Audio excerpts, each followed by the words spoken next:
Little There it Dog, goes. just got your, yeah, just got it. There we go. All right, so we are live finally.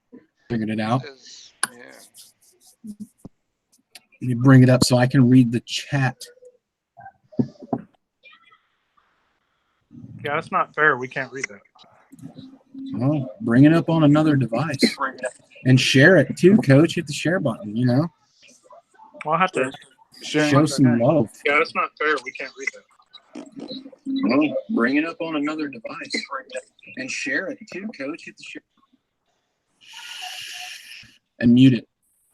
Yeah, somebody. mute it. I know that some of you guys enjoy hearing yourself talk. I'm not one. Yeah. Oh, that's funny of you to say. Is it funny? Yeah. It's Hey, what's going on, guys? Thank you to everybody for tuning in. I know it's late on the East Coast. Thanks to these guys for being here.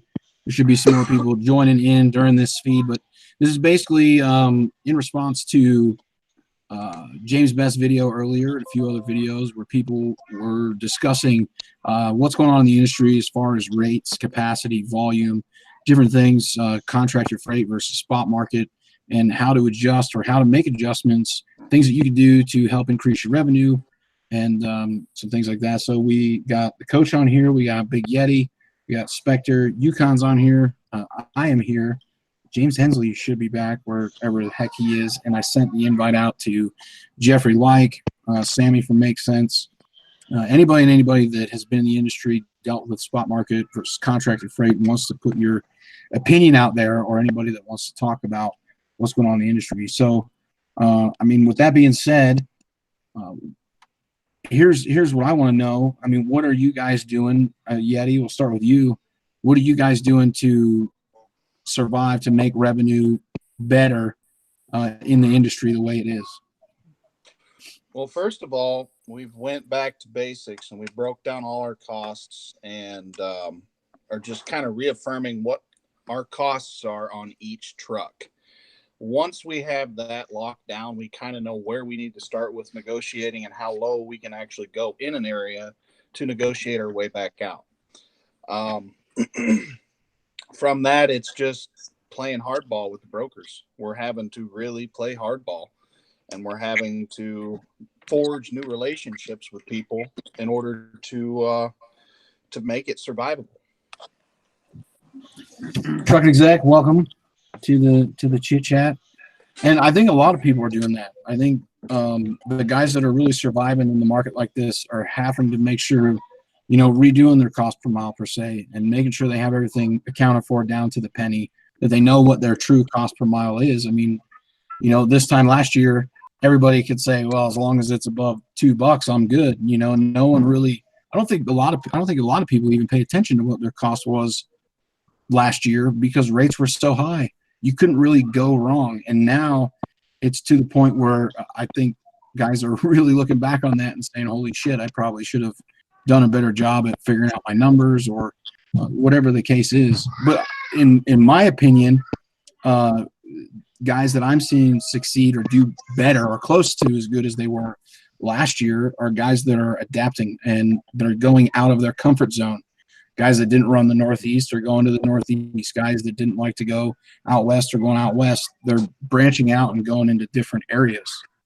Is that what you're doing, Spectre? Are you doing things along those lines? Oh, yeah. I think one of the biggest things for me coming out of the end of last year into the first quarter, which the first quarter for me has not been easy, is I allowed myself to expand. I did. I ran from the Northeast to the Pacific Northwest, back to, the South Central, back up into the Northeast. I've been to Florida multiple times.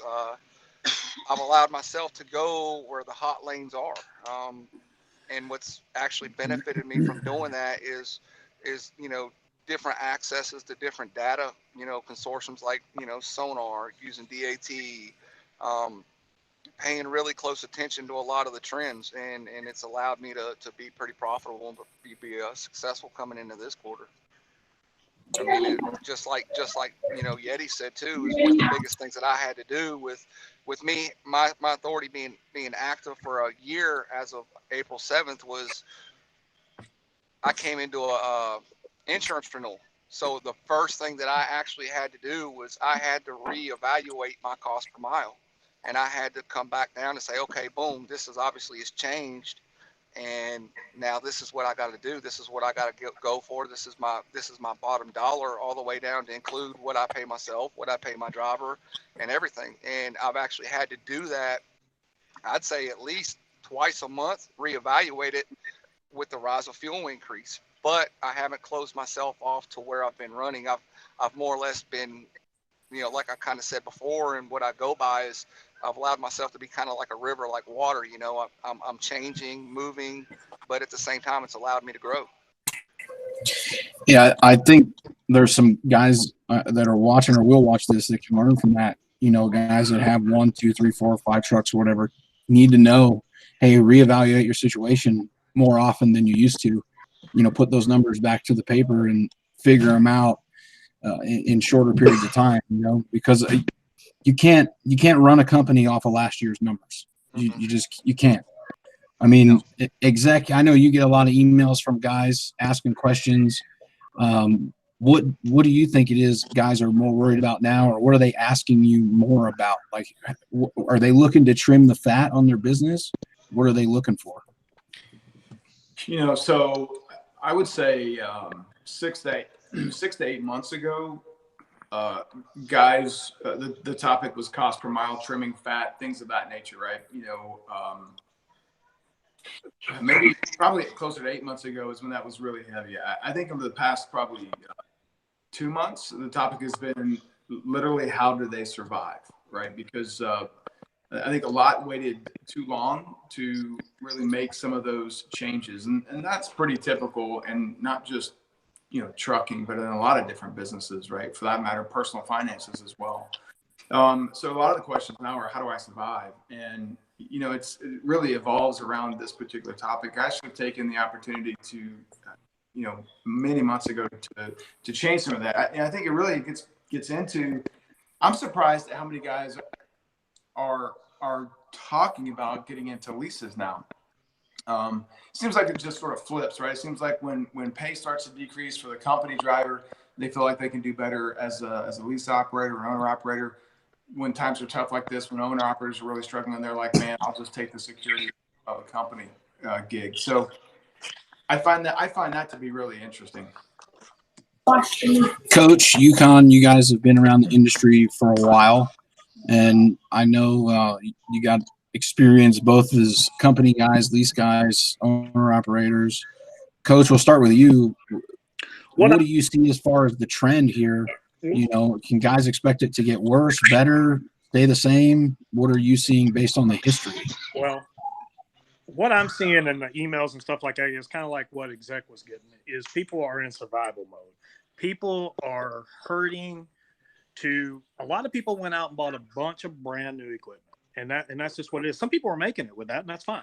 But a lot of people are finding out right now that in this market right now that they have to really, really adjust. They're in survival mode. And survival mode is okay sometimes, but sometimes you have to reevaluate your costs, and you have to make calculated decisions. And some of those calculated decisions sometimes are, like I had said in the other video, sometimes contracted freight at a percentage is going to pay more than the spot market right now. So it's kind of like what Sam Walton did.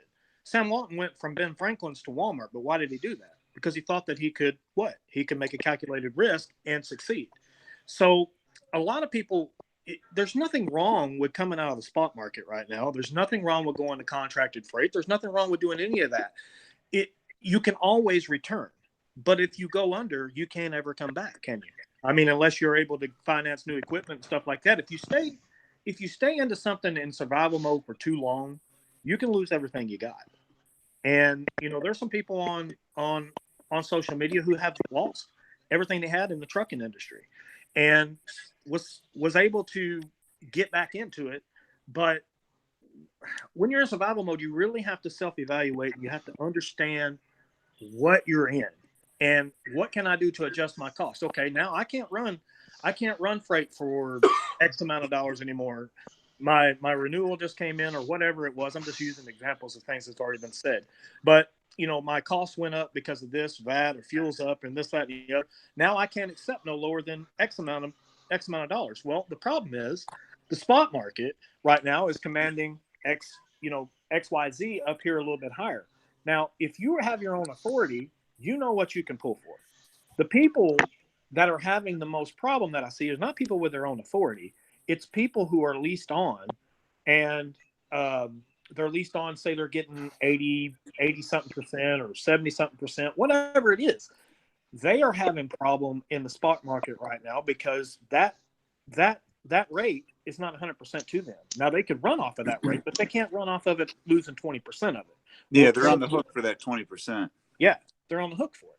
And those are the people that you're seeing really, really have problems right now. It's not the guys with their own authority getting less factor. Right. It's the guys that are leased on that are hurting and they're really, really feeling the burn. Those guys need that $2 a mile, that $2.15 a mile. It's just not there. What about you, Yukon? You've been around for a while. I mean, you see a relapse? Do you see history repeating itself? I mean, what about, what are you seeing? Well, I mean, you kind of think about it. This was these booming rates. They were kind of sort of off the heels of a recession. They consistently grew after that, and then they just exploded. Can you guys hear him? Can you hear me? Okay.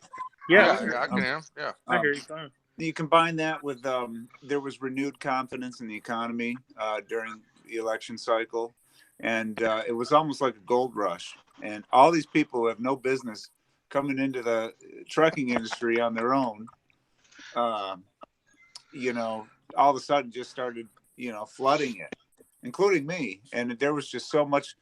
I mean, you guys have been out there. You'd be in spots. There was so much equipment in certain areas. The load to truck ratio. There were so many trucks in some areas. It was just ridiculous, and it was never like that before. Yeah. And then you had other areas where there, We went through a hell of an anomaly due to the ELD scare and things like that. We went through a hell of an anomaly.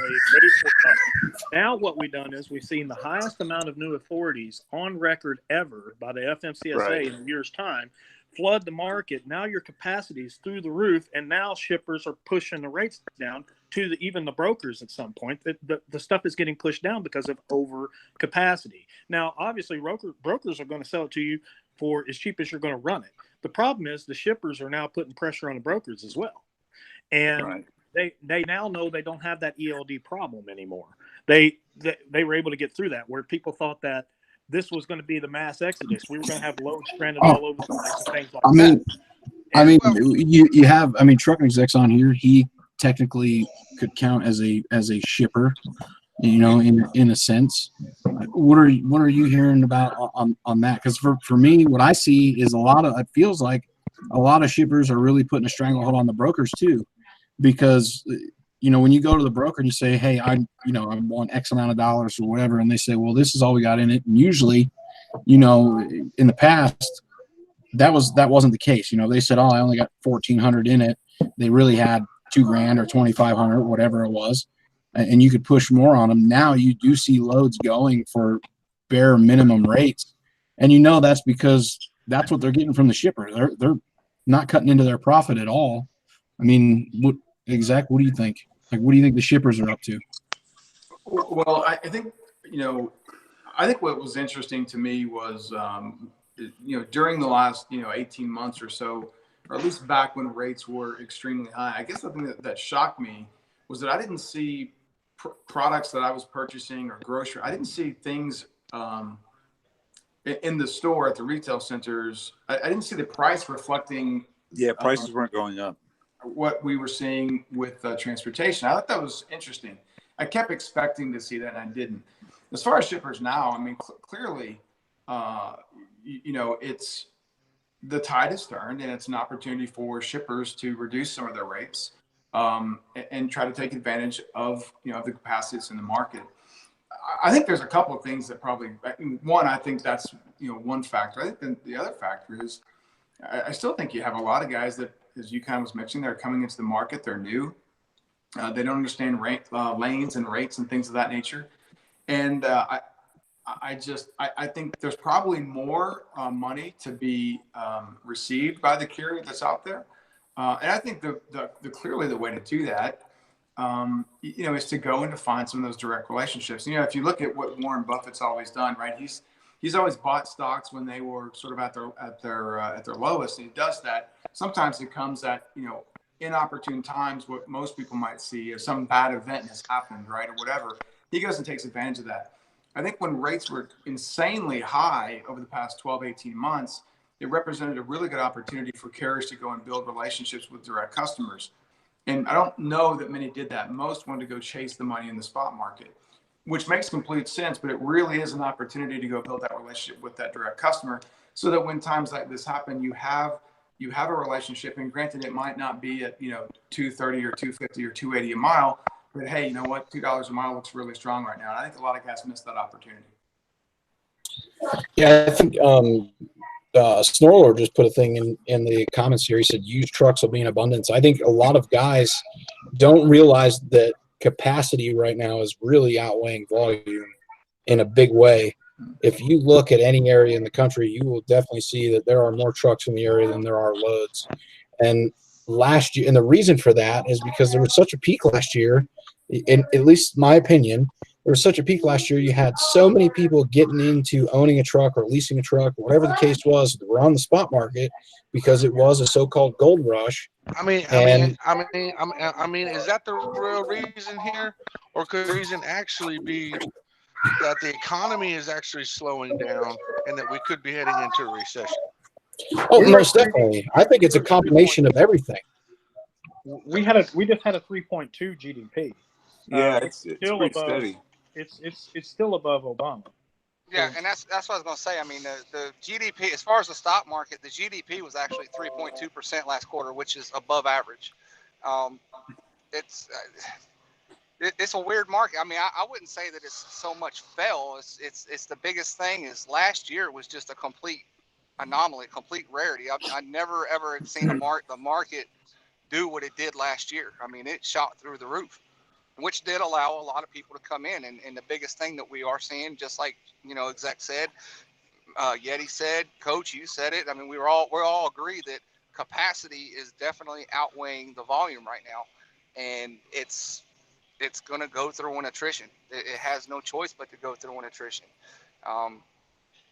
And it goes back to knowing your cost per mile. I don't know. I guess for me anyway, I've been able to operate it higher than what the averages have been saying, whether it's on a DAT board or whether Sonar saying this. I've been able to operate at that because, and I'm going to, I just saw a comment by Columbia Glider Dave, running wild will get you broke. Is I guess you could say for the first quarter, I ran wild. I really didn't have a choice to run wild just because of the situation I was in, but I ran wild under control because I used the data that was out there and available to me to put me in the best position. I was going places that nobody would go. I mean, who would take a dry van up into the Pacific Northwest in the middle of a snowstorm in the first quarter? Right. Hardly anybody did. But you know what? I was able to go in there hauling $1.80 to $2 mile rates coming all the way back across the country. I think there's also a trend right now. You've got you got a lot of people, in the first quarter of the year, even in the end of last year, we're talking about, contracted freight. What a lot of people don't seem to understand, and I know some of you guys, hopefully all of you guys will agree with me on this, but contracted freight, the rates that people are running on contracted freight right now are based off of the spot market from last year. Right. So those Coach, you can jump in. Hold on, I see you shaking your head over there. But those rates that are on contracted freight right now will end up being renegotiated, and they're not going to be the same. There's no way. They will be renegotiated, but they're not based off spot market. What you do on a contracted lane is you have to guarantee one thing, and that's capacity. So whenever you're bidding on, say, a contract, whether you got 10 trucks or 100 trucks, you are giving a shipper capacity, which is going to give you that higher rate, you're guaranteeing volume for them to move, which is totally different than the spot. Now, the spot, drives the price of a one-off load and things like that. But capacity is what you're selling to a direct shipper. You're selling them a guarantee that I'm going to pull X amount of loads for X amount of time period. Now, they do have to be renegotiated, and they could very well go down. I'm not. Well, I mean, that. my play on that, the way I see it, is okay. Yeah, maybe they're negotiated on capacity. However, if you were a shipper, if you were building whatever and you're shipping it, you're going to want to ship it for the least amount possible. So if the previous carrier is contracted you currently at $3 a mile, but you could put it on the spot market and get it hauled, you know, if you could get it hauled for $1.80 a mile or $2 a mile, are you going to give it to that carrier for $2.50, $2.75?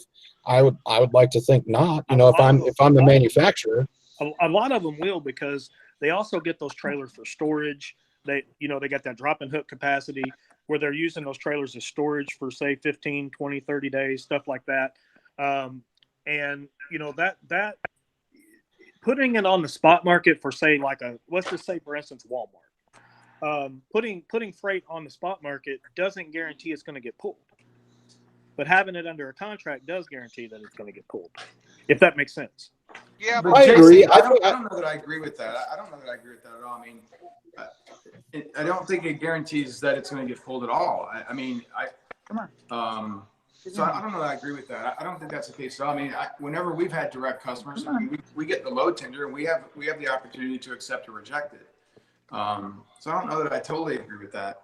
I do think that, at least for us as a shipper, I mean, we bring in a fair number of outside carriers, and I can tell you right now, I could be paying 15 cents per mile less than we are, and still have a lot of drivers coming in to haul for us. So, but we look at the spot market, and I don't want to put guys in a bind, and so we're a little bit more flexible than maybe we should have to be. I mean, we haul, we're pushing probably 45 loads a day. We'll push 1,200, 1,300 loads this season. 15 cents a mile. I mean, that's a lot of money, right? So, but I don't know that it guarantees anything, because again, guys can reject that tender, even contracted freight. Yeah, I was going to say is that a lot of what I've been seeing, like, one of the biggest things I learned through my first year was to develop relationships with brokers. And over the course of the last couple months, I've started dealing with select few brokers. Like, I can count them on one hand, where I book a load, whether it's through a message, instant message, or direct contact with them. But a lot of what's I've been seeing is that contracted freight has been getting bought by the brokers, getting put onto the spot market. But one of the bigger things I think that's driving that is last year for us as owner operators and independent authorities was the big ELD scare. A lot of people that are talking, drivers that I've talked to that I know and friends with at bigger carriers, the thing that they're running into problems with this year for them is the AOBRDs. They're not used to running on an ELD to where they're having to transition from the AOBRD, and it's killing them. So that those renegotiated contracts, that you're going to see them fall, and there's going to be nowhere else to go but to put the stuff onto the spot market. They're going to have to put it there. Yeah, well, I think rates are. I mean, where they're at right now. I mean, if you like, most of us know what Sonar is, freight waves, all that kind of stuff. If you look at just strictly, if you look at drive van rates, I don't know what it is right now. I didn't look, but it was like $1.30 something. I think on Friday last week was the national average. $1.30 something. $1.30. Even if it hit the 40-cent peak that it got last year. Because last year, June, July, drive van rates shot up 40%. Okay, even if it goes up, it will not be close to what it was last year. Last year, at its peak, was I think it's 210 or 212. Yeti, correct me if I'm wrong on that. It was like 210, 212, somewhere in that market. Yeah. But if it's at $1.33, $1.34 right now, 40-cent increase, you're still 40 cents below the high mark of last year. And 40 cents, for those of you that don't understand, 40 cents is a huge difference. That's a huge difference when you're talking about running a business. I mean, Hensley, what do you have to say about this? I mean, you're in here. I mean, I want you to say some stuff too. Just not sitting there. What are your thoughts, man? I'm kind of looking here at the comment section, and Trucking with Selena's in here, and Who? Trucking with Selena. You know, Jeremy and Selena. I don't know. Mhm. Okay. Anyways, they're at Landstar now, and I think they're at Landstar once before. And I have a truck over at Landstar, and I don't have my current truck there right now because of medical issues, but the rates there are great. I mean, they really are. You can get 225, 235. I've seen as much as 260 a mile. Now I know a lot of you think, oh, you only get 65%, and you know, but there's a lot of low cost at Landstar. That's the reason why I left the spot market, was to go where there was contracted freight. You know, it's just you get a better rate, man. You know, and it's not dealing with these brokers bullshit. You know, because you know I was getting to the point where you know I would get on the load board. I wake up early in the morning and I would get on the damn load board and I'd call on the load and the shit would be gone, man. And you would have to fight with that constantly, you know. And so that's why I ditched the spot market and went to Landstar. You know, I just I feel comfortable there, and I definitely make more money at Landstar than I do off the spot market. Well, I mean, at 225 gross right now at Landstar, that's $1.46 to the truck. And if your average is right now, Including fuel surcharge. Yeah. You're going to be getting fuel surcharge too.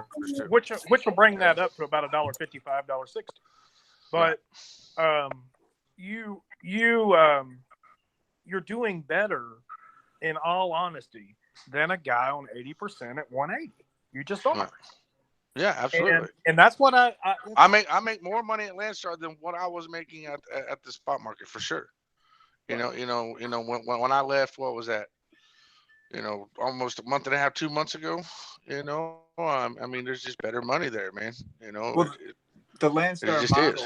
The Landstar model is a lot like the spot market. You're developing relationships with agents instead of Sure. brokers, and Sure. that is all of that is freight that they bought, and they're continually buying. You know, they also Landstar is, I mean, their name precedes themselves in a lot of things. I mean, they Yeah, get but their hands on some. Columbia, hold on just a second. Columbia, God and Dave, you also had to understand that you're getting your fuel surcharge into that. So before you just start throwing numbers out there with that cocksucker of yours, you better know what the fuck you're talking about. I do want to thank D-Raj for joining in. For those of you who don't know who D-Raj is, he has how many trucks do you have now, D-Raj? 8. He's got 8 trucks at Stevens. And what I mean, I know you got your flat rate over there. Yeah. Have you noticed a change at all running the flat rate stuff over there? You want to kind of elaborate on it? Maybe give people like an example of how the flat rate stuff works for you? Yeah. So I haven't seen a difference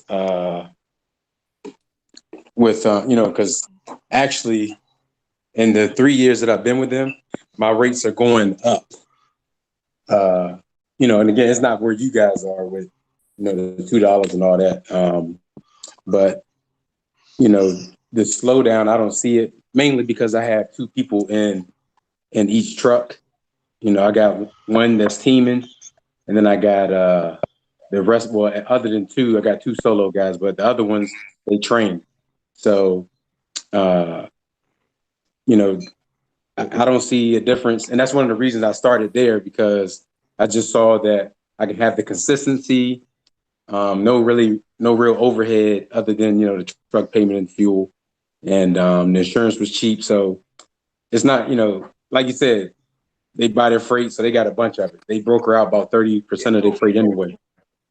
So I haven't seen the difference, actually, because I got some of my trucks on dedicated stuff. So I want to tell all you guys in the comments too, like there's a large array of knowledge here for the guys that joined in. There's tons of knowledge right here, and guys that are in spot market, contracted freight, D-Raj and flat rate stuff. You know, if you have a question, put it out there.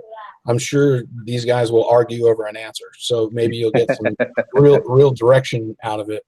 I mean, okay, so Trucking Exec, you've got tons of respect on YouTube and admiration, I would say, from a lot of people because of the stuff that you put out.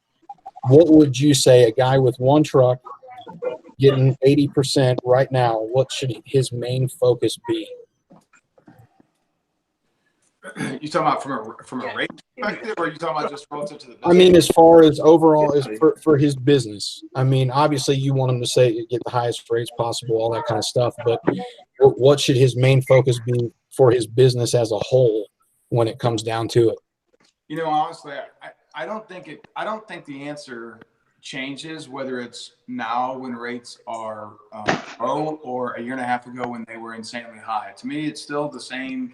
I mean, it's still the table stakes for business. And for me, that's, understanding what your cost is to enter the market and make sure that cost is as low as possible. And what you just heard is, I think his name was D-Raj. I think you heard him say, he looked at insurance. Insurance was cheap. There was some consistency there relative to freight rates. I'm also assuming he kind of touched on the fact there was some consistency for his cost, right? Whether you're with, a company or on your own as an owner operator, what have you, I think managing those costs as you enter the market is key. I just think that's key. Whether or not you're buying a new truck or used truck, whatever, you've got to manage that cost to enter. And you got to know what your cost per mile is. You got to know what your cost per day is. When you understand that, then you can look at the other side of that coin, which is now I want to manage my rates. I think you're going to see a lot more guys fail unless rates start to creep back up, because I think the flood of individuals coming into the market, for people that don't understand that, I'll take something as trivial as deadhead, because if you were new to the lease op or the owner op space, you came in. I mean, we all have done it. I guarantee you, everybody on this call that ran the spot market has deadheaded more than 500 miles, more than a couple of times, 12, 18 months ago. It was worth it. It behooved you to do that because the rates were so much stronger and to go grab that load. If a guy doesn't understand what his costs are, or his cost per mile, or how deadly deadhead can be, they're going to get in a bind if they start trying to chase 10 cents more per mile and they start deadheading. So I just think there's a lot of pieces to this puzzle. I think it's the same puzzle whether the rates are crappy or the rates are really good. There's just a few small things that change. That's my opinion.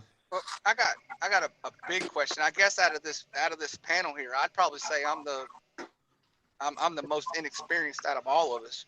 But just a little bit ago, it was mentioned that national average for the van was like down at $1.35, right? That's what DAT's showing or whatnot.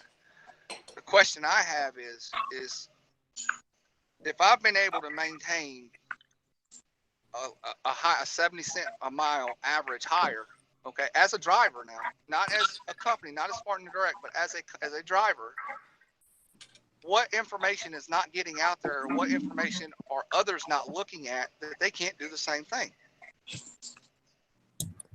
I think, okay, so let me use Traveloka for example, or at least, most of the people know the model that's set up over here is, guys can book their own freight, or they can work with a dispatcher and that kind of stuff. I think a lot of people that are in lease situations or lease through a mega carrier or something like that, I think a lot of people rely too much on someone else to do stuff for them, if that makes sense. I don't think there's enough quote unquote entrepreneurial spirit or drive or determination in a lot of the drivers out there, because maybe they got into a lease too soon.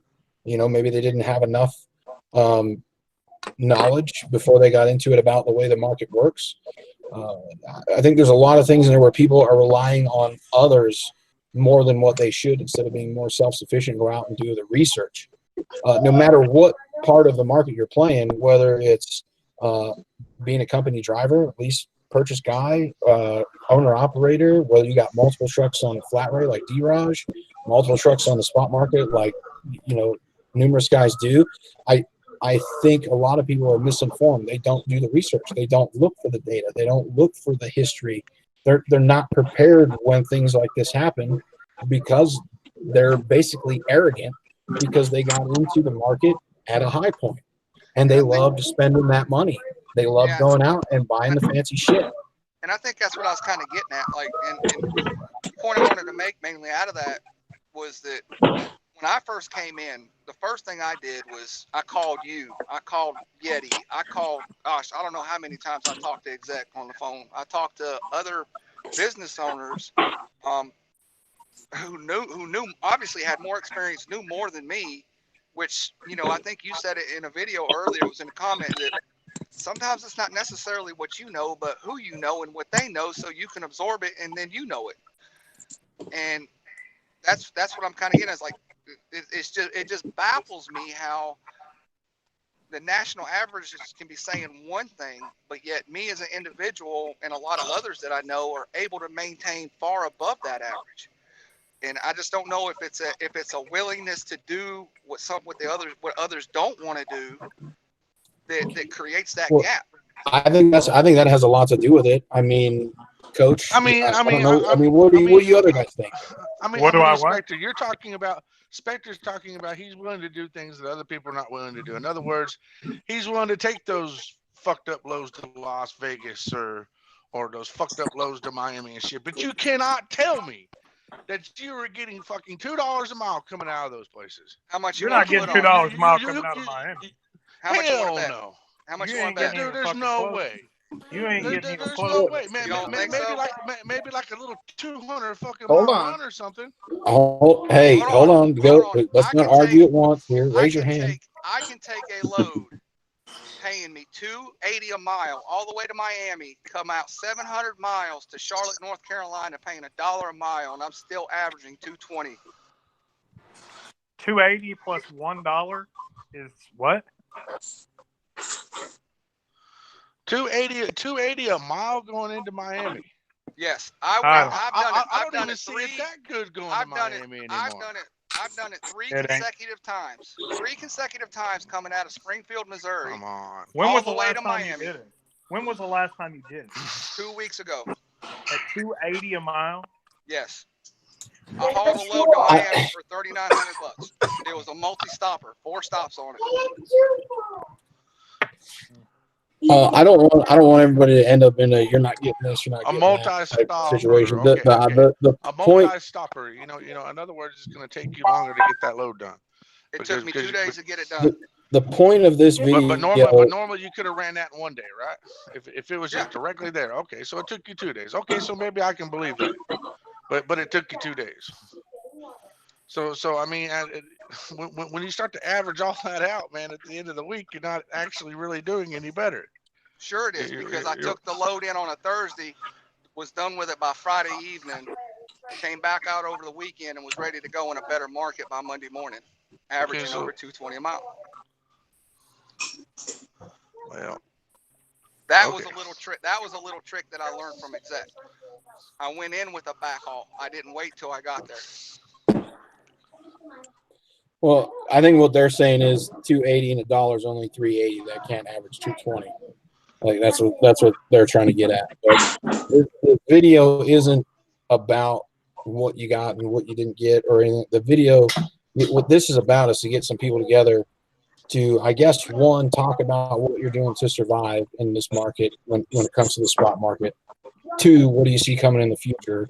What have we learned from the past? But also, what kind of ideas do people have to correct the situation? I think everybody can get on YouTube and bitch about it all day long, and it doesn't do anything. All you're doing is griping. All you're doing is venting or whatever you want to call it. If we can't get everybody together and come up with a plan of how to, one, either stand up for ourselves and others and change the way the industry is. We obviously know Black Smoke Matters didn't do shit. You obviously saw the unorganization there. It fell to pieces, right? You can't have everybody flooding to mega carriers. You don't want that. Mega carriers don't even want that. They don't want everyone flooding to them. They don't have the volume to handle that kind of stuff. Even if you know what I'm saying. That's why we're all not going to RST and making $6,000 a week take home. They don't have the capacity. They don't have the volume for that kind of stuff.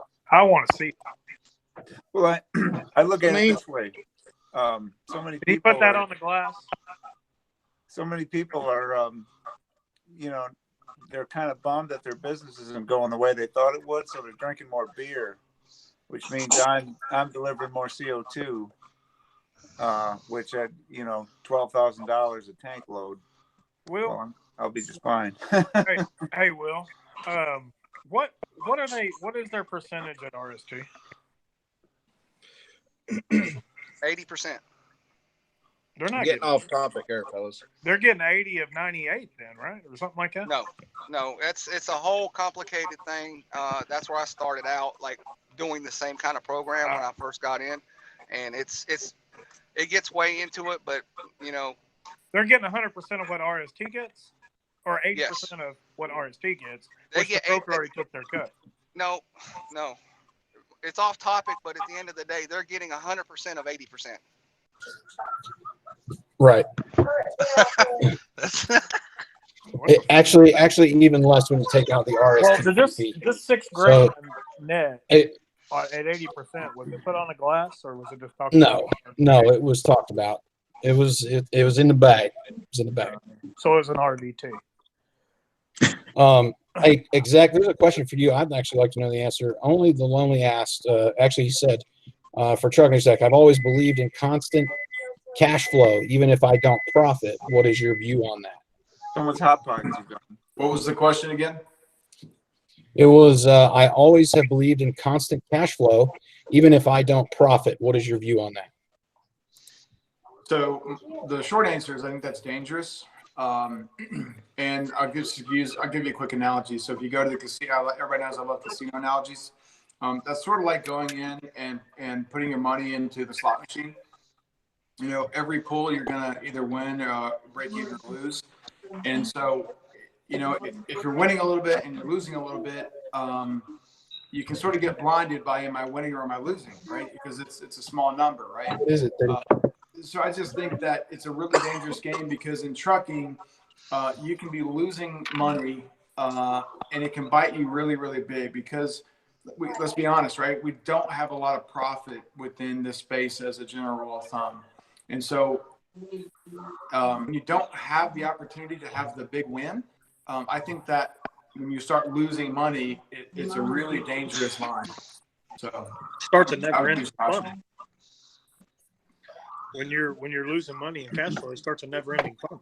So here, I just noticed an interesting question. Ex-lady driver asks, do you think the tariffs Trump put into effect on imports exports are the core of the low rates? The answer is no, because what you need to understand about free trade is that's also the free movement of labor. So if there's no tariffs, we were never supposed to be taxed. It was always supposed to be tariffs. So tariffs are actually in an effect keeping companies here. I mean, it's not a foolproof method, but they don't. It's not affecting rates in any way other than maybe a lot of the countries that import to us now have to pay a little more to get the goods here. So it's kind of I don't know. I guess it's a catch-22 in this economy. But for D-Raj, I got a question for you. Being at one of the bigger carriers, have they made a push in recruiting, or has there been a lot of ask, I guess, of guys like yourself, to get more trucks or to bring more people on, or anything like that? Like, have you noticed a change in it?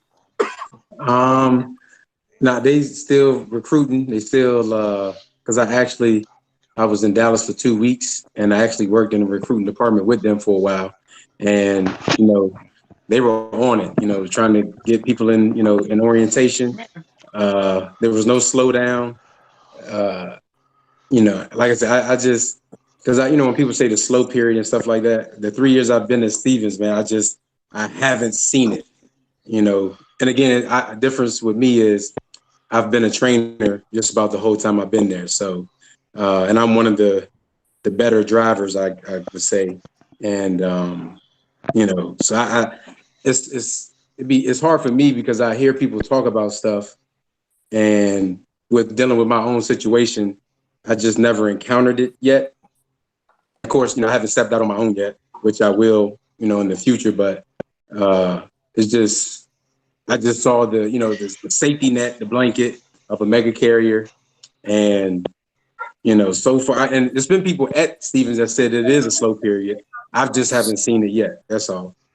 Yeti, I've heard a lot of talk from different drivers on not only on YouTube, but guys that I know, even a mutual friend of ours, who I won't say his name, but he learned how to drive on YouTube, if you know who I'm talking about, who are saying, currently owner operators, but they're leased onto a carrier, who are talking about they want to get their own authority. Do you think, and for those of you guys that have your own authority or that have gotten your own authority, do you think that is a good move in this market, or do you think it's wiser to wait, see if it stabilizes? What's your take?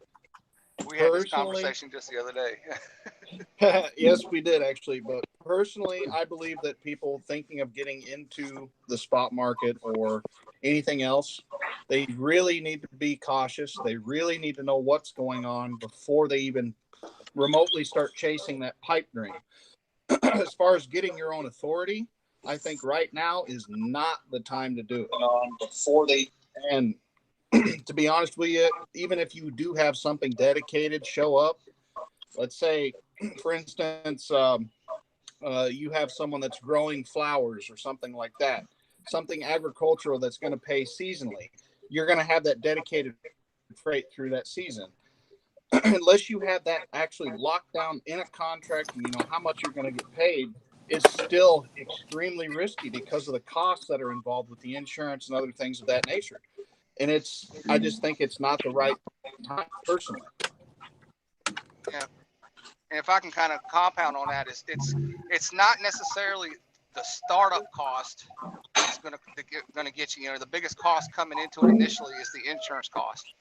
What's going to get you is that next year, the renewal. The renewal is where they are going to hammer you. I mean, just to give you an idea, before I ended up going back to the table, for my first year insurance renewal, they hit me with a $20,000 increase before I went back to the table when we figured some things out. 20,000 on the year? Yes, it is. For ownership of 2 trucks and 2 trailers. Oh yeah. They put you in fleet status.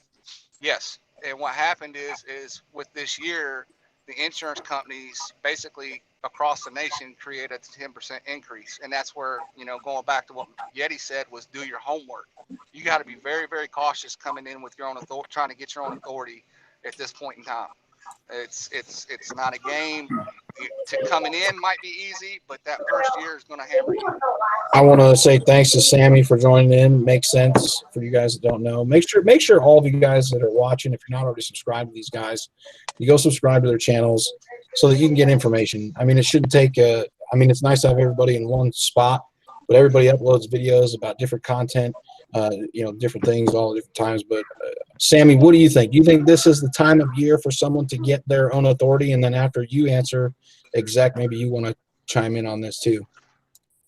Oh, sorry about being late. I kind of fell into a nap on myself. But if this time being the time to get your authority, not yet. If it keeps on down ticking, I would say yeah, because the price of trucks and trailers and everything else is going to go down as well. And you can come into the market and take advantage of that. But right now, I don't see it. I'd hold off. My opinion on that is it's different somewhat. I guess what I would probably look to do is, if that's something that really interested me, again, I think, as I said many times, I think the first thing you have to look at is your available cash on hand, right? I think that number needs to be somewhere around $15,000 to $20,000 before you get into a lease op or an owner op play. That's just my opinion based on the number. I think you have to be able to withstand some bad things happening. Having said that, I would, probably within the next 3 to 6 months. I mean, look, if D-Raj, he's not affected by it, but when we talk about the seasonal freight that we see on the spot market, let's not forget that typically the biggest week that we're going to see will be the week before the 4th of July. The week after that is when the market typically tends to really tank. we're not terribly far away. We're not terribly far away from the week after July 4th. I would be looking, candidly, if I were someone that wanted to be in that market, I agree that I think there's a lot of guys that are going to be failing for a whole host of different reasons. I would be looking to buy my truck. I would be looking to take advantage of an opportunity where someone has a truck that they're losing, and they're going to lose the truck or the trailer. I would absolutely be looking to take advantage of that. I would go ahead and start, putting the paperwork in for my authority, and I would prepare myself to find the right opportunity to take advantage of somebody else's failure. So I would say, I'm not going to say no, they should do it. I'm not going to say absolutely they should do it. I just think if you're in that position, I get your paperwork ready to take advantage of the opportunity. D-Raj, Jeff Allen is asking, how does D-Raj and others find drivers for their trucks? The companies help you find them, or are they strictly owner-op companies? Or so how do you get drivers for your trucks? Does the company help you find them? Do you find them on your own? Is it a combination of both? No, I find them on my own. I take guys that some of the guys that they left Stevens, they came back. Some guys that they like what I'm doing, so they see my vision, and I'm teaching them how I'm doing it, teaching them how I got to where I am. That's mainly what I'm doing. I had a couple of guys fall off at the beginning. They didn't see the vision, so but no, they don't help me. I mean, they help me get things started, but finding drivers, no. Hiring them, all the paperwork, that stuff, that's what they help me with. I'll put this out there to you guys. They're kind of answering it in the chat right now, but Terry Cabover asked, is it a good time to buy a truck? And if it is or isn't, what do you suggest? So, start with Hensley or Coach. Well, let's start with Coach or one of you guys that have recently looked at that kind of stuff. Right now, with the market the way it is right now, and people are going to start falling off, now's not the time to buy a truck because Absolutely they're not. going to be lower in probably 4 to 6, maybe 9 months at the tops from now. Trucks are going to be a dime a dozen.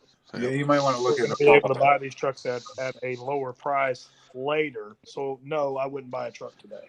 No, I definitely would not buy a truck today. Hell no. Unless you got a good thing. Because like Coach said, in a year from now, you're gonna be able to pick them up fucking cheap because the market's just gonna be flooded with them, just flooded. I think the thing to understand, right, is when rates were so strong and people were entering the market quickly, the dealers and the manufacturers, doesn't really matter what truck it is, they're still producing trucks to be delivered, right? So 6 months ago, 7 months ago, you call any dealer of any manufacturer, and they'll tell you that the wait time was 6 to 8 months at the earliest.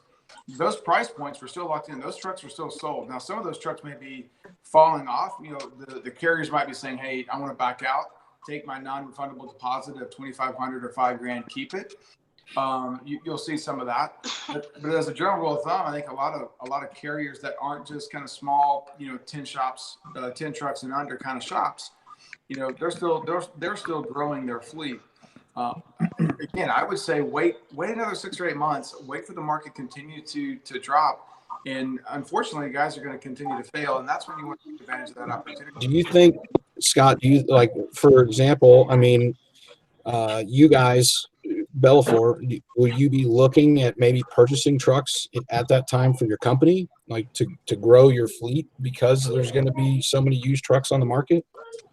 So it's an interesting question, actually. Our, as some people know, we have full maintenance leases on some of ours. We made that decision because of the cash flow for the total company. Having said that, two of our trucks start falling off of those 5-year leases in February or March. And so, again, in that July-August timeframe, we're going to start the process of looking at not just new trucks, but those trucks that are kind of a year to 2 years old, and trying to take advantage of that used market where guys maybe didn't make great decisions. Yukon's currently, for those who don't know, he's currently running hazmat or gas. He hauls gas locally. But Yukon, if you were in a different situation, I know what most people don't. But if you were in a different situation, given your experience in the industry, in say 6 months from now, would you be staying company? Would you be looking to come back into an owner operator situation, or what would you be looking at? If I didn't have anything else going on, I'm very content where I'm at. You know what I mean? And I plan to stay there. But if I didn't have anything else going on, I would probably look at getting back into the market. I mean, you may not see. I think what you'll see is because so many people are falling off, so that means capacity will diminish.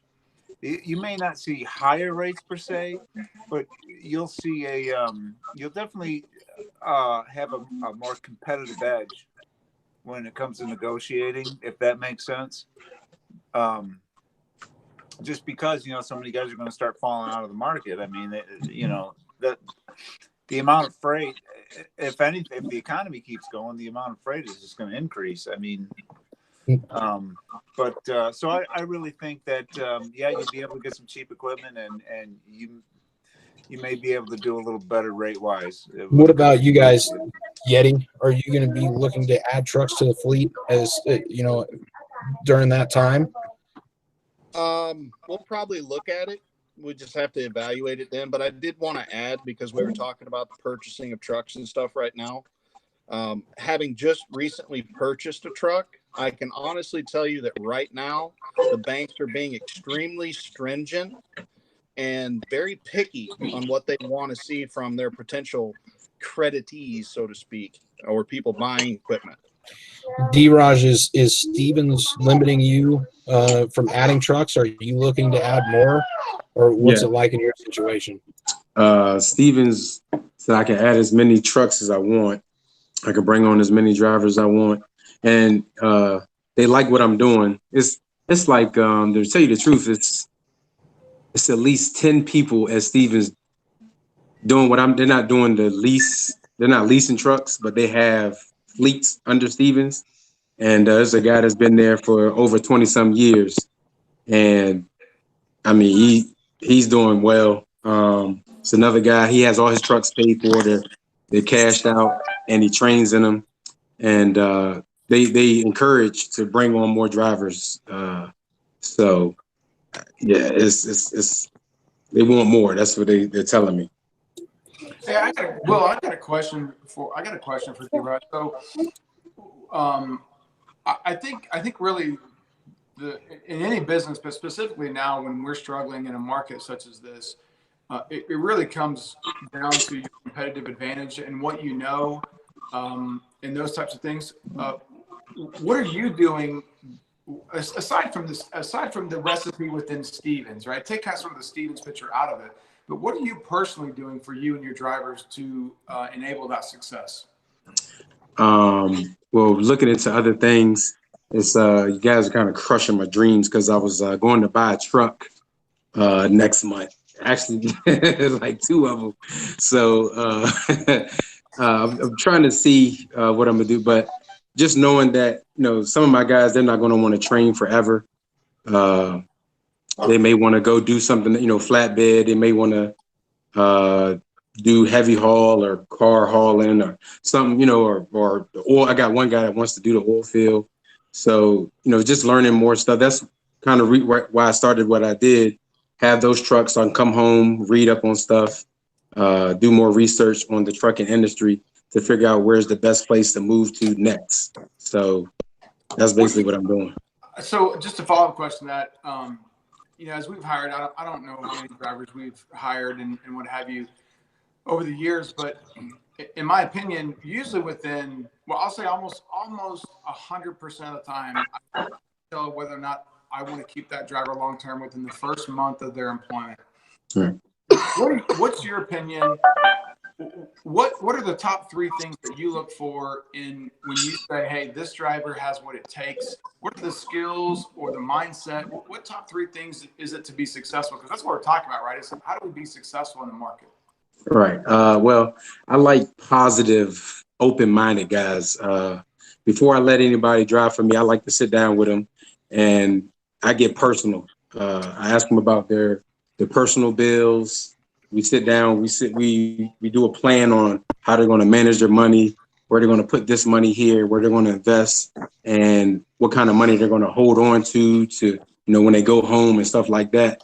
So, as long as they're open-minded, I'm not saying they got to do everything that I'm doing, but I just want to make sure that, to be flexible and not to be so angry when stuff doesn't go their way. And, safe drivers, all you guys probably gonna laugh because I'm sure you guys drive really fast, but I like to keep my guys between 58 and 62. 62, you're kind of pushing it, but, just being safe and doing the right thing, so as long as I got a core group that I really like, and they're doing the program that I have set for them, and they're doing it to a T, and just the way that they're able to save money and put money aside, that right there is what I'm looking for. Because I actually have slowed down on trying to hire people because of the two that I had that just, they hit me the wrong way. So I didn't like that.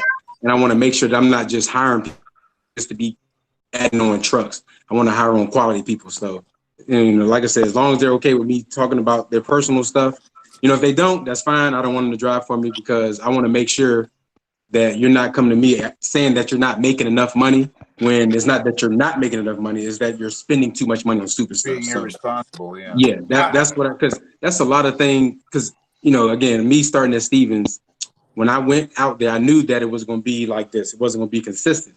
So I made sure I did everything I could do to make sure I made enough money. So at the time, all I needed was $356 a week to take care of my bills. So to go from making $600 to $1,000 a week, and then from $1,500 to $3,000 a week, and still only needing $356 a week, I made sure that I kept that money to the side and stayed disciplined. So if guys that want to drive for me, if they're not willing to do that, then they can't drive for me. So that's what I look for. So not only are you, I mean, you're not just hiring people just to fucking hire people. You're actually hiring people to what am I trying to say here? To get them to financial freedom. There you go. Yeah. There you go. I can respect that. For real. Yeah. I can respect that. Yeah. And that's just like I said, there was two guys that fell off. They couldn't see it, and I had one guy. When I told him, I said, "Have you looked at your year to date?" And clearly he didn't. And when he saw that he made $12,000 within 2.5 months, and he only had $700 left in his account, he saw that, oh, I'm spending too much money. Mind you, his bills only came up to $1,200 a month. That's what his bills were. That was his bills. And you're gonna tell me that I'm not paying you enough? And we sat down and I don't have it with me, but I have pictures and paper of everybody's plan that we have. And I'm looking at it like, you should be holding on to $586 extra a week. And he wasn't doing that. So I think even myself included, during that peak in the market, I'm sure all these other guys that enjoyed that peak in the market can agree we all overspent during that time. And hell yeah. We all, Hey, Will, can you get out? I had a brand new swimming pool put in. Shirt on?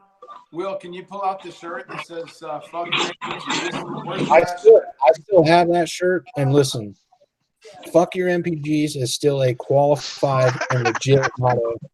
Okay, Scott, because I'm gonna tell you something. When you ride in a truck like that long as Kenworth, buddy, Sammy there will tell you it's not all. Listen, you look good, okay? Now, and there's I'm something with to be said. Something to be said about looking good. Yes, you spend more money on fuel. That's a sacrifice you make to December 4th, 2020, I will be buying me a long nose, and I will be on that side. Okay. Now my other trucks, they're going to be, the new stuff, the aerodynamic stuff, fuel mileage. But December 4th, 2020, I am getting a fuel guzzlers. Well, you trucks to pay for yours. Right. So. what I wanted to get at was, no matter what kind of truck you're running or what kind of market you're in, you guys all, and I saw LaShawn in there, and I sent him the link. I hope he gets it. But LaShawn did a video that I watched, and it's something that I've said before and other people have said. But have you guys all had to adapt? Have you all had to change where you're running, what you're running, how you're running it, all those kind of things? Even those, I mean, Spectre, you've got another truck beside yourself that you dispatch. I mean, have you changed the way that you move those trucks around the lanes, around the market, to make sure that you keep that revenue coming in? Oh yeah. Like, are you doing things you don't want to do is what I'm getting at. Oh, absolutely. I think the thing that's kind of helped me out was my trucks are never in the same part of the country, and that's actually been kind of by design. And I've done things that most people won't do just for that reason, is because it's allowed me to probe the markets of at different times. You know, if I'm up in the Pacific Northwest, my other truck may be up in the Northeast, or he may be in the Southeast, or coming out of the Midwest. Or the shop. Yeah, and it's allowed me to continuously overlap each other, you know, or yeah, like Yukon said, that first quarter, that other truck of mine spent a lot of time in the shop, which forced me to, you know, again, adapt, change the way I do things, and just keep moving and stay profitable as possible. And what about you, Yeti? Have you and you know, Gary, have you guys been going out of the norm? I guess I'd ask. Well, let's just put it to you this way. I was able to get Gary to go to Colorado, which is somewhere he hadn't been since he started training to be a truck driver. So yes, we have been running way outside of our norm. We were running up to the Pacific Northwest for a while, and basically running the parts of the country where we would not normally go, into Florida, different places like that. Just trying to find and maintain an average of revenue coming in. And so far, we have been successful in doing so. Has it been tough? Absolutely. But, you know, as many people have said and will continue to say, I'm sure, you have to get tough when tough times get at you. You know, I just want to comment on that. I can't tell you the number of conversations, emails and conversations that I've had. And the conversation sort of goes, hey, guys they're starting to think the right way. They're starting to think about cost and cost per mile, cost per day, and what they should do. And I have a conversation with them, and inevitably what I hear is guys are sort of wanting to stay out, you know, 7 to 10 days. And I don't know if it's just luck, or I guess I would love to see, maybe one of you guys know what the number of sort of authorities are within the region. So maybe it's just happen chance, but it seems like the majority of these conversations are guys that live within the Southeast. And the conversation sort of goes like, listen, you know, I run like 15, 20 states kind of a thing, right? And what you find out is they live in South Georgia, and they're willing to sort of run just that Southeast and maybe the mid-Atlantic states. And as a general rule of thumb, you know, the Southeast has a boatload of freight, but it also has a boatload of capacity. And again, you have to be willing to do and go places to chase not only the dollar, but ensure that backhaul, or, you know, take your backhaul in with you. As I heard James say earlier, we all hear a lot of that. But it's crazy to me how guys want to pigeonhole themselves into one of the worst areas in the country, kind of month in and month out. And they just, you know, D-Rod said it, you got to be willing to be open-minded. You got to be willing to problem solve. And I think problem solving in this industry means don't just stay within the Southeast or your little region when it sucks. You know, you have to be willing to do things different if you want to have a different outcome than what the majority are. Well, and going back into what you're just saying there, last year, and when all these anomalies were happening, the freight was abundant in these areas just as it is now, but it was paying more, and people got used to that. And now those people who are still expecting that, they're the ones hurting. They're the ones going out of business. They're the ones, you know, in trouble, so to speak. And you have to be open-minded if you're going to survive. You can't just, like you say, pigeonhole yourself into something and expect a different outcome. I mean, that's the definition of insanity, correct? You have to be open-minded and move to different places. You got to be able to chase that rate, so to speak. And some people are going into the Northeast. Some people are going into the Pacific Northwest. Some people are going west into California. You have to kind of understand and know your backhauls for those lanes, which is really important, especially if you're running the spot market. And you also got to develop the relationship with certain brokers that you know are going to have lanes coming back from that area, which is something that we're concentrating on more and more every day. Are you guys, I mean, each one of you, I mean, Sammy, Yeti, James, are you guys looking for direct customers all the time? Are you always trying to extend that olive branch to different places that you guys go to try to get that direct rate? Go ahead. I'll let one of y'all The door start. is always open. I will say that. Yeah. I'm not pursuing it because I mean, at the moment, I have everything I have at Landstar, so I'm not pursuing it at the moment. There's the door is always open on my end just because of where I live is in a good spot for it. Have I come across quite a few? Oh yeah, that's I've had one customer with a broker that I got some direct freight from, and it was a blessing at the time. It really was. It kept me moving at a really high rate, and I ran that honey hole until it just dried out. And it was one of them lanes that went way up in the Northeast. And what about you, Sammy? No, I've got about 5 or 6 people back home that I've kept on the back burner. I hadn't got to the point where I want the obligation, but I'm only going to be looking for outbound stuff. Just something to get me, like Exec was saying, I'm down in the Southeast, and there's so much capacity down there. My first thing I do when I find a load is I get the hell out. And so I am open for direct outbound, but I'm looking for something that don't have a minimum capacity or drop trailers or a quota, so to speak. And I hadn't found that yet. Trucker Review Channel put something in here. I haven't seen it. Maybe one of you guys have, but they're asking, did anybody read the article on Amazon logistics today and the expected impact on the industry? Yeah, I did see that. The article. Well, I'm assuming it was the article about same day delivery, or 1 day delivery. It was interesting. It was really interesting on what they're predicting. Amazon is such a beast in the market, right? I think they're going to transcend a lot of things within our space. But man, oh man, I don't. When you read that article and you start to think about the number of packages that Amazon is shipping and that they're gonna try to now deliver in 1 day, that's insane to me. It's insane to me. Well, I think what's going to be even more interesting is Yeti just put it in the comments is what they're claiming to do, but yet they are a non-asset based or a non-power based company. They're going to be expecting owner operators or independent contractors to pull out of their trailer pool with power only loads. That's what I'm going to wait to see is going to be more interesting is where are they going to find all these power units to pull those trailers?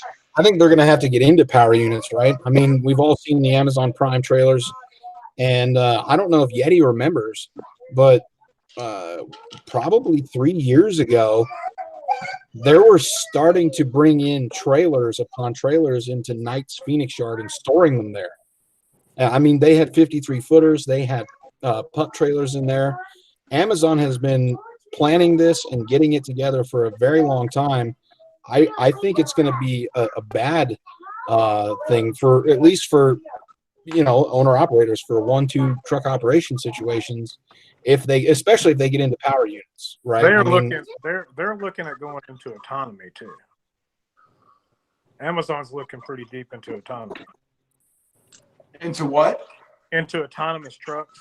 Yeah, Amazon's looking into autonomous trucks. Well, so I mean, again, I don't know what Amazon is looking into, but I would be really surprised to see them go into the power unit play. For me, I mean, think about it. You can buy 5 trailers for every 1 power unit, right?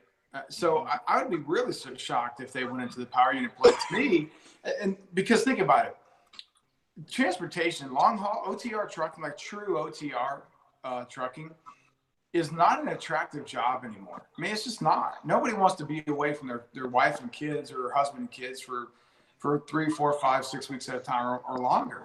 So I think I would tend to think it might be the opposite, which would be an opportunity to have more trailers and use guys as power only, so that these guys are maybe taking 1 or 2 loads a day kind of thing and back home the next day or sort of thing. I'd be shocked to see Amazon get into the power only play. Well, I think the way their program works right now is you know, you can get into their program for power unit if you got 3 trucks or more.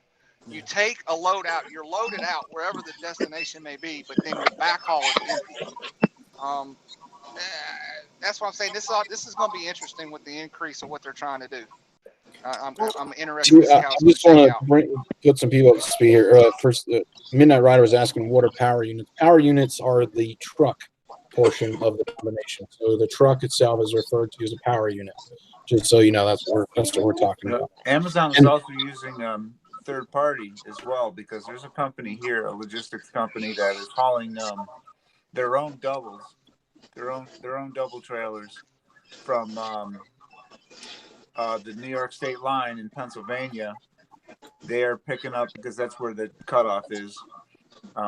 They're picking up 2 trailers there, this company, their own trailers, not Amazon's trailers.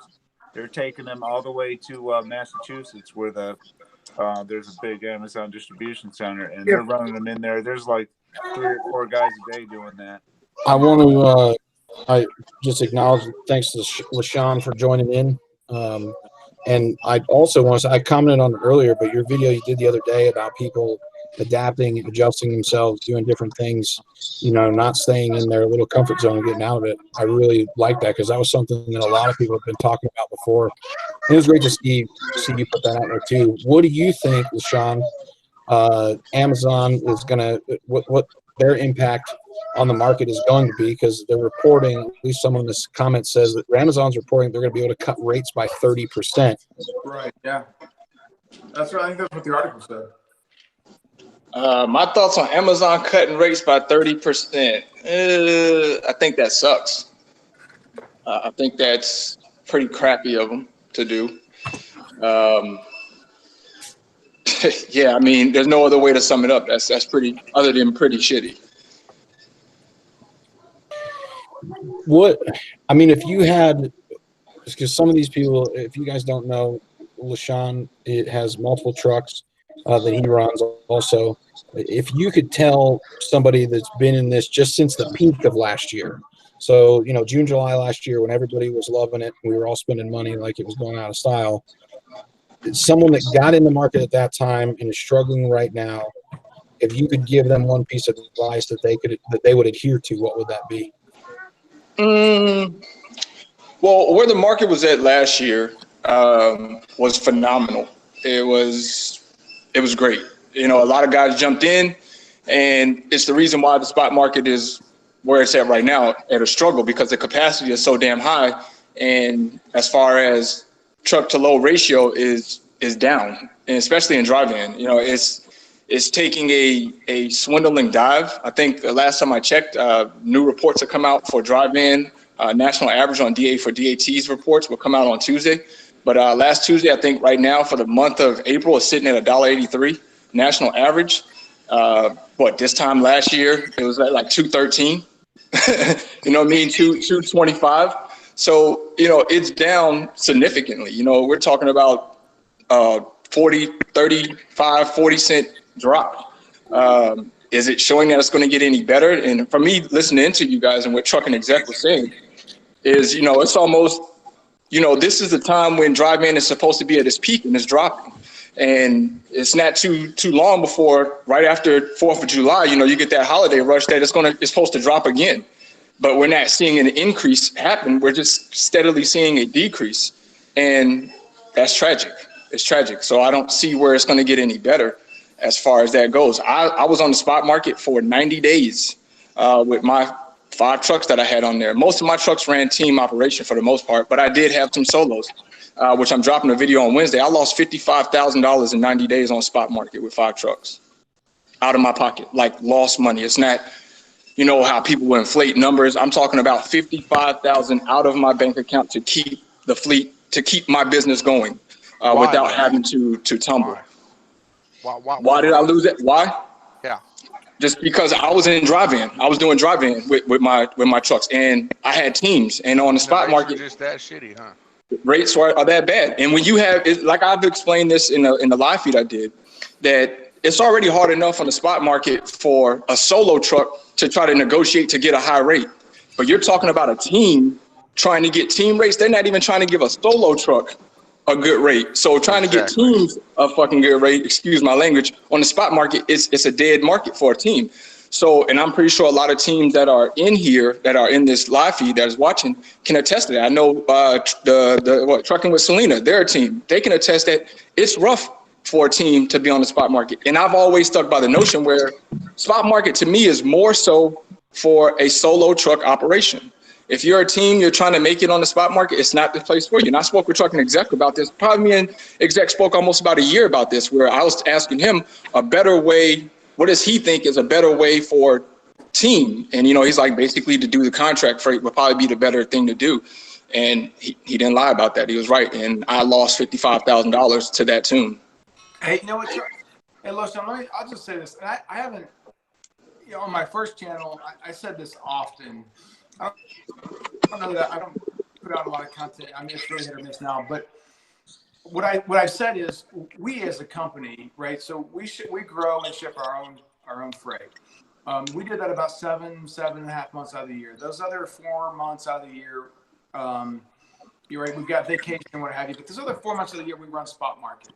And what I've said many times is, we run a trucking company the worst way that you would want to run a trucking company, right? And so I see it from the worst possible angle. And quite frankly, that's the spot market. In my opinion, and that's sort of the title of this video as far as surviving.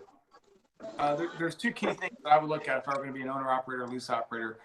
And I've said this a lot, which is, one, where do I live, right? That's going to determine what type of freight, drive-in, reefer, flatbed, whatever. That's the first thing I'm going to look at, is where do I live and what sort of freight is near to the house. But the second thing is, I would try to find that direct customer that I can haul for, and use the spot market for kind of your backhaul, right? Don't live on the spot market like we sort of do. We live on the spot market because I can't contractually obligate ourselves to a shipper, because for 7 months out of the year, broken up into 3 different segments, it's not like 4 months straight I can give them capacity. That's not the case. It's about a month and a half here, a month there, and a month here, right? So it's the worst possible thing.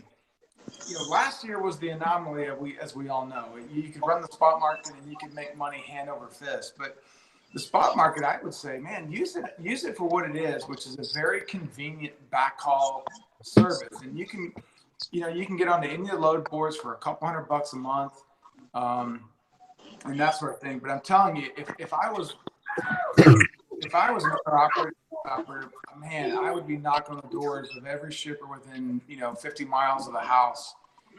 Having said all that, I want to just put this caveat in there, because we did this the first year that we started driving. We had some direct customers, and that direct customer paid us really good. I mean, I'm talking $1 a mile more than what was out on the spot market. And that was so sexy and so attractive. What ended up happening is, I would take that one leg out, right? And it was a really good run. It was a long run. It paid us really well. But I would then sort of look to break even or make what I could. But I wanted to get back to chase that direct freight because it paid $1 a mile more. Ultimately, in the long run, I might lose 20 cents a mile on one leg, and I might break even on the next leg or whatever it is. But it was tough because I ended up wanting to always get back quickly and chase that high dollar freight. And it's so attractive. It's so sexy, but man, it really screw with your business model if you're not careful. Right. Man, I don't know. Use the spot market for what it is, which is, don't live off the spot market. This old man here's got to get up at 3:30 in the morning. It's been good. Well, give us your final thought, Coach. I know you do got to get up early. Give us your final thought on this. Final thoughts is, rates are not. You haven't seen the end of the spot market decline. and I've been preaching this for a while, and there's been a lot of people say, "Oh, wait till March, it's going to come back. Wait till April, it's going to come back." Folks, we're in May, and it's still dropping, and it's going to continue to drop because capacity has not your capacity constraints are too high.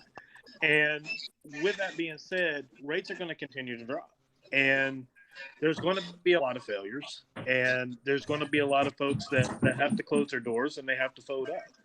And that doesn't and hopefully that doesn't happen, but the stock market's not done dropping.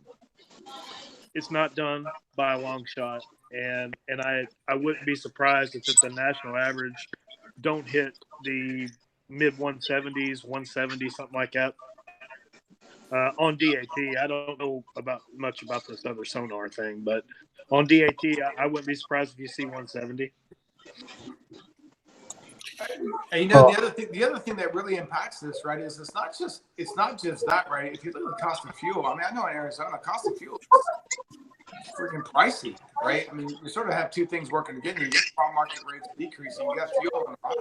And I do want to acknowledge before you go, Coach, there was some videos earlier about talking about Coach was a failure and all that kind of stuff. I think,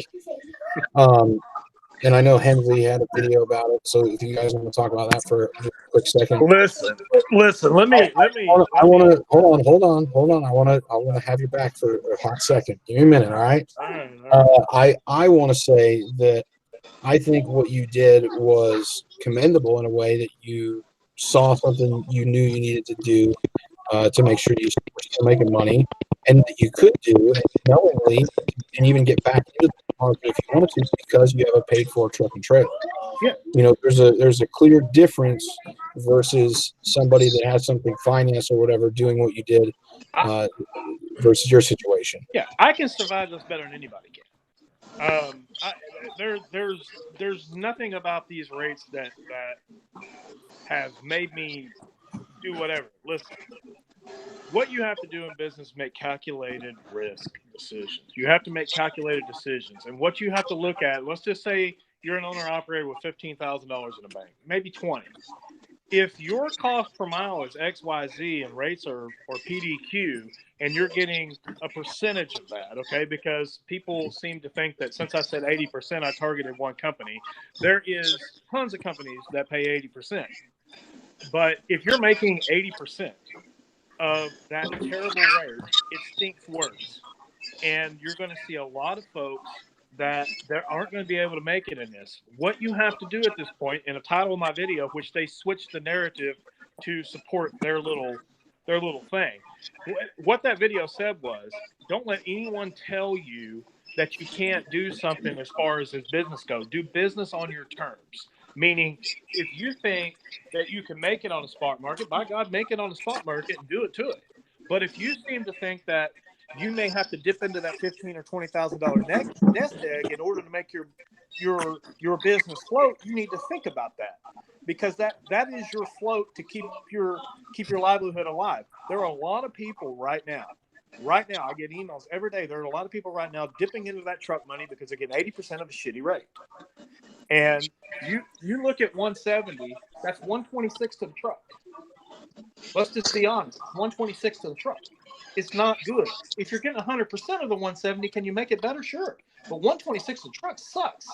So what I said in that video, which they turned the narrative to suit themselves, was if you want to stay in, and I said this several times, you want to stay in.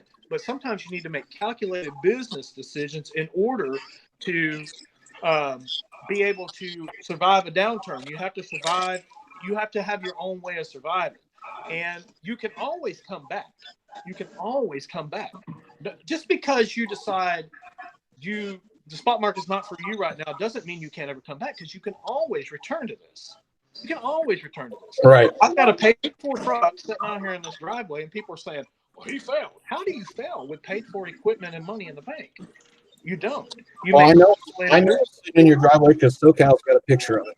So yeah, there you go. I know that it's out there, but I don't think you failed. I don't think any of these other guys would really say that you failed either.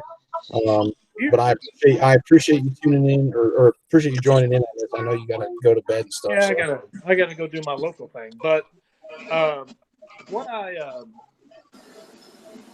I'm not necessarily done. I put the truck up for sale. She ain't gonna let me sell it. So because she says I'm selling my ability to be a business owner or my freedom. I'm selling my freedom if I sell that truck. Then I'm stuck with this local deal. So probably not going to sell the truck, but I did put it up for sale. But what you have to understand, when you got to pay for a piece of equipment, that's 100% cash flow. That you can do a lot of things with $25,000 because that's about what the truck's worth. People will say that you failed in business and not even understand your situation. I just wanted to go and be local. Why continue to put out the insurance money, put out all this other stuff for lower rates right now when I can just put it on dormant, let that truck sit out there for as long as it wants, and if the spot market returns, which is not going to anytime soon, but if the spot market returns, all I got to do is $80, turn it right back on, and here we go again. KD bar to the door. Well, I agree with you. I think everyone else would. And again, thanks for joining the little conversation. Hensley, what do you got to say about it? Well, before you get into that, gentlemen, I'm just going to bid you good night. I got to get up myself in the morning to run a load in. So you guys have a good one. Thanks again, Yeti, for joining in. I appreciate it, man. All right, Yeti. What do you got, Hensley? And then I'm going to jump off. Yeah, my whole thing, Jeffrey Like's supposed to be on here tonight. I don't know where he is. I sent the Godfather of Trucking the invitation. His whiteboard apparently wasn't clean, so he couldn't make it. That's because he knows. That's because he knows if he comes over here, he's gonna get schooled, man. the dude's full of shit, man. Well, I'll just put it down in a video proving that he's full of shit. I don't give a fuck either ways. But one way or another, I don't know. That all that bullshit today going against Coach the way that they did Coach wrong, man. Man. And they're sitting there drinking Jeffrey Like's fucking Kool-Aid. And Jeffrey Like's full of shit. Dude's full of shit. And he's supposed to be here right now, but he's too much of a chicken shit. So it is what it is. What are your plans, Sammy? What are your plans on the market? And then we'll go to Low over there. I know. Well, before we get on to it, I just want to introduce everybody to James Hensley, Thunder Pumper. Fuck you, Sam. I love you too, buddy. I love you too. My plans is to do what I've been doing, just adapt. And every week I'm trying to stay 3, 4, 5, 6 days ahead and find out where the market's at and what the freight's doing in different areas, whether it's Ohio, Wisconsin, Minnesota, Dallas, and find those high capacity areas or high volume areas and just point my truck that way. I'm going to keep on doing the same thing. What about you, Lo? Well, I got a lot of things that's going on in the works for me right now. I'm looking into getting my own authority sometime, hopefully in July. If not, it'll be beginning of January somewhere. So I'm just holding on to what I got right now. Of course, I'm adding 3 additional trucks by the end of July. I think they'll be in August. Peterbilt 579 Ultra Lost, but I'm just holding steady with what I got, and seeing what happens. Exec had a good question for D-Raj earlier that I'd like to throw your way. Okay. What are the top qualities you're looking for in a driver when you're hiring a guy? Top qualities I look for is mostly I'm looking to see work stability. I want to make sure I look for a lot of loyalty. You know what I mean? I don't want nobody who has had 13 jobs in the last 13 months. To me, I'm a firm believer in track records. So I feel like if I'm looking at your application and you've been to 13 spots in 13 months, well, you're not going to have any loyalty to me either. Okay. You're going to come in a month after that. You're going to complain about something and you're going to leave and I'm going to have an open truck and I got to feel it. So when I'm looking for a driver, I'm looking for a person who has stability, because to me, once again, that goes a long way. It shows me the type of character they are, what type of lifestyle they have. So that's value number one for me. The second one is I want somebody who has a clean MVR. I don't want to put a driver in my truck and then have to get a call at 3 o'clock in the morning that they out there drinking and driving and crashing the trucks and doing all kind of reckless stuff. So I'm a firm believer in your past actually shows who you are present in a lot when it comes to jobs. Hey, Will, can I sort of hijack this? Go for it. Really quickly.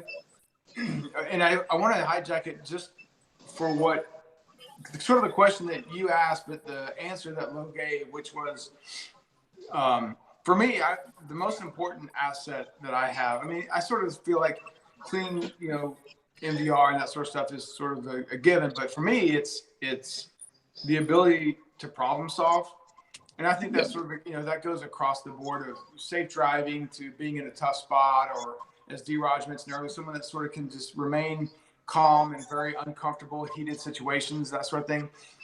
I don't know if you guys have seen it, because I'm from Colorado. I've seen it all over the Facebook and the news.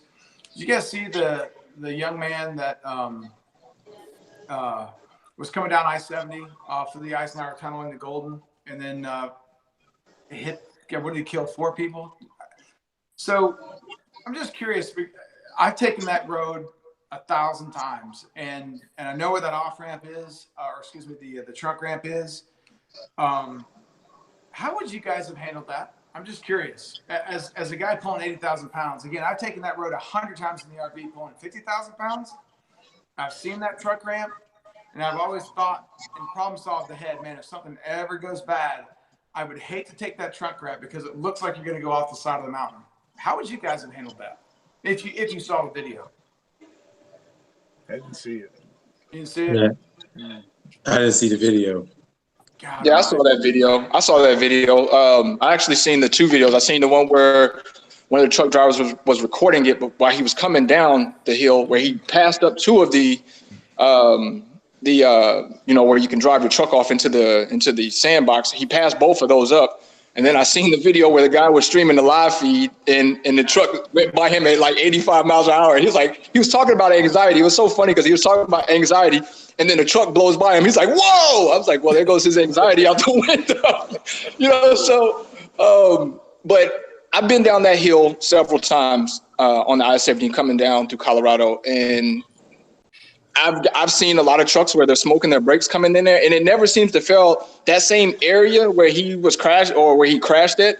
There's a lot of high traffic in that area. And so if you're not aware of that it's a lot of traffic that stop and go there, then yeah, if you're smoking your brakes up at the top, it's probably going to be best that you need to take that off ramp, you know what I mean? So where you go off into the ditch or whatever, because it's a lot of stop and go when you get there. And I mean, this comes with doing that mountain and going through it several times to understand, like, when at the bottom of this hill, it's a lot of stop and go traffic. So prepare yourself before. So make sure your brakes are working. Make sure you're not smoking your brakes because it could be a problem. Me and my wife was talking about that, and I find it hard to believe how he's going to get off on this case for the simple fact that he stated that he was in the emergency lane doing 85. He hopped out of the emergency lane because it was a truck that was sitting in that lane that was, I guess, broke down, and he decided to swerve back into traffic and then close his eyes. Holy shit. That's you kind of like incriminating yourself at that point. So instead of taking control of the vehicle, and to me, honestly, like I was telling my wife, I would probably try to go for the ditch at that point, or either hit the back of that truck. Okay, sure, you're probably going to damage the truck that you smashed into the back of, but by you cutting back into traffic, now you're endangering a lot of people's lives, and in the day you kill 4 people by turning back into the traffic. I just thought it was terrible. It's a black eye on the trucking industry at the end of the day. For sure. So a few things. I'm going to give everyone a couple seconds. I want to close out here because it's already 8 o'clock here where I'm at. So I know it's even later for some of you. But I do want to say, LaShawn, I'm not sure if you're aware of this, but talking about getting a call at 3 a.m, I just got video sent to me. I didn't know, people didn't know this, but little guy got his Peterbilt, and I got this video sent to me from someone's dash cam of him. I don't know if Chris is going to get a phone call about this or not, but apparently, I mean, it's if you guys can see that on my screen there, You see that? And he's oh my God. Oh shit. He couldn't see over the hood. And I mean, that'll buff out. But I'll give each of you guys. I know, D-Rod. I had to throw it in there. Listen, I could. Listen. Option 3. I mean, I don't think. Hey, LaShawn, question. You're at RST, and if you don't want to answer, that's okay. But I'm going to ask. $6K a week net for one truck. Is that possible? Oh shit. 6K net. If it's a team truck, solo truck, no. That's not true. That's probably 6K gross. So. Okay, I was just curious. Net and gross, we know the difference. Some people may or may not. It's quite a diaspora situation, I guess. Hensley, go ahead. You got a couple seconds. Talk about what you want to talk about. We'll go across the board. D-Raj over there laughing. I knew I'd get a smile out of you when I said diaspora. Yeah, because I mean, it wasn't Trucker Brown that said that he net.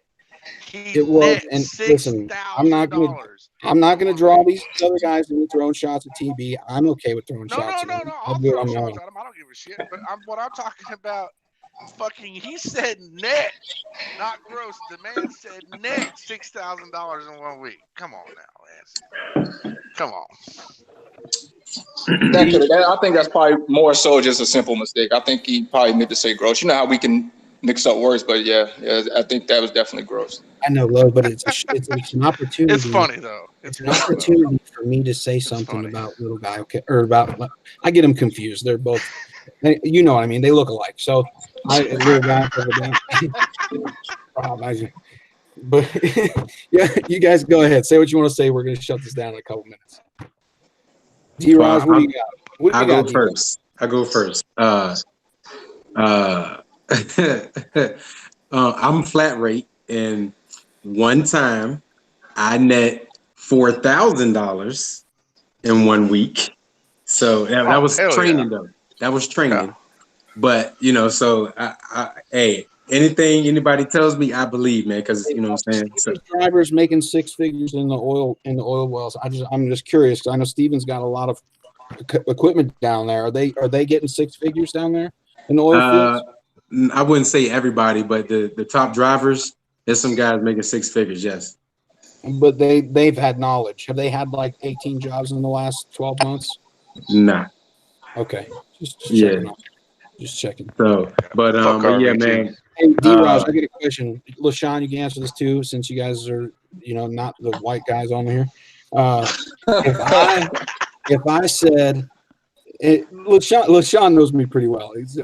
So I know I can put it. If I said LaShawn or D-Raj, if I said, listen, don't bring your neighborhood into the trucking industry, how would you take that? If you said don't bring your neighborhood? If I said don't bring your neighborhood with you. Everson, it doesn't bother me. Well, I don't know. You might want my neighborhood. Hood. I have a nice neighborhood, so I was gonna say the same thing. I live in a nice neighborhood. If I bring mine, it's pretty good, So. Yeah, it's pretty good out there. So I don't know. You might want my neighborhood. I don't know, man. I don't think they've seen the video. The point is, the neighbor is silent. Yeah, neighbor is silent, basically. But there was a video. Okay, listen, I'll give you guys the backstory real quick. RVT. Okay, I know you guys love him so much. He did a video with Chase and Andrew Jackson not too long ago, right? Interviewing him about the oil fields and all that. It was kissing his ass, basically. In an older video from 2017, I believe it was, he referred to Chase and Andrew Jackson and his then girlfriend, I believe it was his girlfriend at the time, to a video that they did together from the balcony in Dallas, where he was saying, don't bring your neighborhood to the trucking industry, like don't bring your neighborhood and all that kind of stuff. And because she was smoking weed. Basically, because she was smoking weed, and he was trashing Chase and Andrew Jackson for bringing her along and associating himself with her because she smokes weed. It was a very bigoted it had very bigoted overtones. That's just what I'm just saying. The Well, I would video's say, on my channel. Look. The video's on my channel. Go James Hensley. Y'all know I put up a bunch of well, stupid shit. So go watch it. I would definitely say this: if it was perfectly legal for us to smoke as truck drivers, I'm pretty sure all of us would have a spliff in the air in the truck. You know what I mean? So if they're trying to compare that to smoking marijuana, hey, wowzers. You know what I'm saying? That's all I can say is wow. You know, if you're comparing smoking marijuana to being hood has so many other diasporas to it other than smoking marijuana. That's how I feel about it. Babe, I love you, the way I Sean. look I at it, love LaShawn, throwing that the in there. way I Thank you took so it, much. the way I took it was pretty much. I honestly feel like RVT was saying that she was trash. Don't bring your trash around. Is basically, oh, in my opinion, that's what he was saying. wow. Yeah, D-Raj, go ahead. What you got, man? I believe in peace. Okay. Hey man, I think we all should get along, and you guys are great, man. I think everybody's great.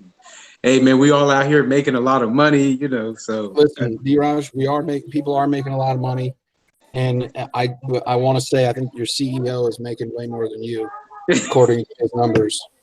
But hey, whatever. We can't beat him. Join him, I guess.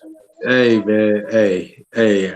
I'm gonna go finish watching Game of Thrones real quick, and Hey. then Probably the best time. all right, man. Hey, thanks for joining in, D-Raj. I appreciate it, man. All I'll right. talk to you later. What about you there, Spectre? What are you planning? What do you got to stay successful in this market? Well, I mean, I think the biggest thing that anybody can take from tonight is that, our industry is not a cookie cutter industry. It's not the same for everybody. Not everybody runs the same or runs their business model the same. So, there's a lot of information that was given out here, a lot of good information.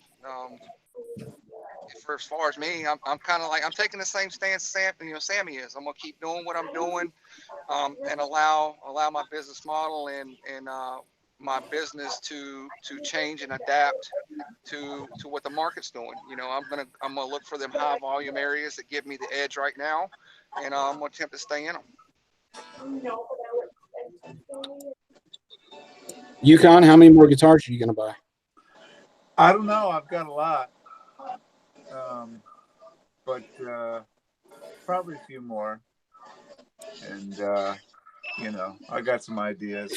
But for now, right now, I'm growing because these guys are on Instagram Live.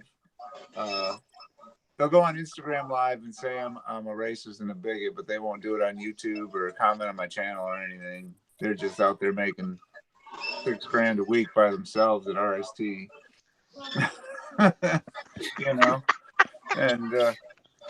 But allegedly. So, but I'm growing from that. I'm growing. I just want you to know that. Exactly. What's your closeout advice? Closeout advice. We play in a commoditized industry. Profit is not significant. And typically in that type of a market, I think the best way to increase profit is to reduce cost.